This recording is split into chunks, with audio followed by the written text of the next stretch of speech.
আসসালামু আলাইকুম ভিউয়ার্স, আজকে আমি আপনাদের সাথে শেয়ার করব বথুয়া শাক রেসিপি। গ্রাম অঞ্চলে এই শাকগুলো কিন্তু অনেক বেশি দেখা যায়, আর এই শাকের ভাজিটাও খেতে কিন্তু ভীষণ মজাদার হয়। দেখুন, আজকের এই ভাজি করার জন্য এখানে আমি বথুয়ার শাক নিয়েছি, আর শাকগুলোকে খুব সুন্দরভাবে বেছে নিয়েছি। তো এখন এই শাকগুলোকে আমি খুব ভালো করে 3 থেকে 4 বার পানি দিয়ে ধুয়ে নিব। শাকগুলোকে ধুয়ে নিয়ে সরাসরি চলে এলাম কিচেনে। চুলায় একটি প্যান বসিয়ে দিলাম, আর এই প্যানের মধ্যে সবগুলো শাক আমি দিয়ে দিচ্ছি। যেহেতু এই শাকগুলোকে প্রথমে আমি ভাপিয়ে নিব। সবগুলো শাক প্যানের মধ্যে দেওয়া হয়ে গেলে এখানে দিয়ে দিলাম 1/2 চামচ পরিমাণ লবণ। আর লবণটা দেওয়ার পর ঢাকনা লাগিয়ে 2 মিনিট এই শাকগুলোকে আমি ভাপিয়ে নিব। ফিরে এলাম 2 মিনিট পর। এই পর্যায়ে দেখুন, ঢাকনাটা উঠিয়ে নিলাম। শাকগুলোকে একটু নেড়ে উল্টে দিচ্ছি। 2 মিনিটের বেশি কিন্তু এই শাকগুলোকে ভাপিয়ে নেওয়া যাবে না, এতে করে শাকগুলো সেদ্ধ হয়ে যাবে, আর তখন ভাজলে কিন্তু শাকগুলো একদম ঝরঝরে হবে না। তো এখন আমি শাক থেকে সম্পূর্ণ পানিটা ঝরিয়ে নিয়েছি। তারপর চুলায় আবারও প্যান বসিয়ে এখানে দিয়ে দিলাম পরিমাণ মতো তেল। যে কোনো শাক ভাজির সময় তেলের পরিমাণটা একটু বেশি রাখতে হয়।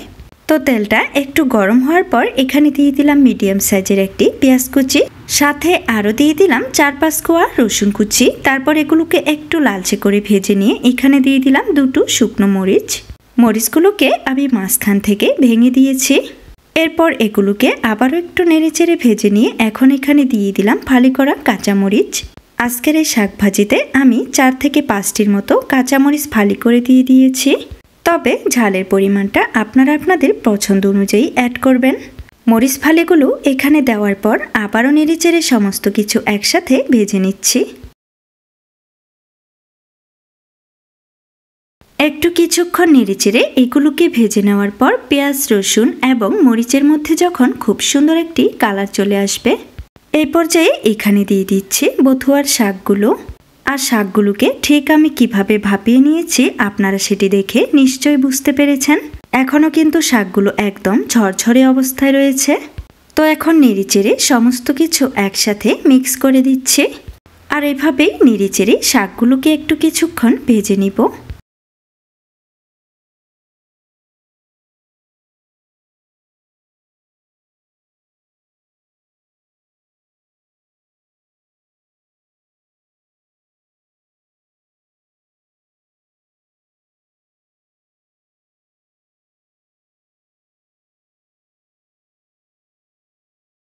একটু কিছুক্ষণ শাকগুলোকে নেড়েচেড়ে ভেজে নেওয়ার পর এই পর্যায়ে এখানে অ্যাড করে দিচ্ছি লবণ।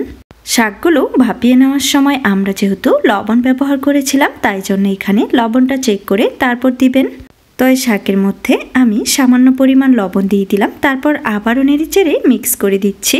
এখন কিন্তু আরও কিছুক্ষণ নেড়েচেড়ে এই শাকগুলোকে ভেজে নিব, যাতে করে শাকের সম্পূর্ণ পানিটা শুকিয়ে যায়।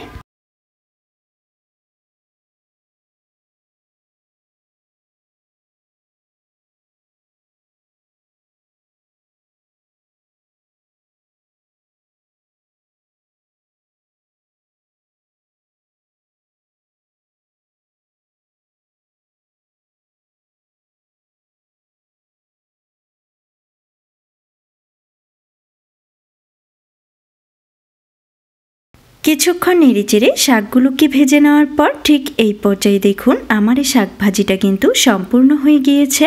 চলুন এখন এই শাকের ভাজিটা আপনাদেরকে সার্ভ করে দেখিয়ে দিই। এটা দেখতে কত সুন্দর ঝরঝরে এবং পারফেক্ট হয়েছে। শীতকালে কিন্তু বথুয়ার শাক প্রচুর পরিমাণে পাওয়া যায়। চাইলে কিন্তু আমার এই রেসিপি ফলো করে আপনারাও বাসায় এইভাবে শাক ভাজি করে নিতে পারবেন। আর এইরকম একটি শাক ভাজি হলে আপনার প্লেটের ভাত কখন ফুরিয়ে যাবে বুঝতেই পারবেন না। গরম গরম ভাতের সাথে এই শাক ভাজিটা বেশ জমে যাবে। আশা করছি আমার আজকের এই বথুয়া শাকের রেসিপি সবার কাছে অনেক ভালো লেগেছে। আর যদি ভালো লাগে তাহলে বাসায় অবশ্যই একবার ট্রাই করবেন।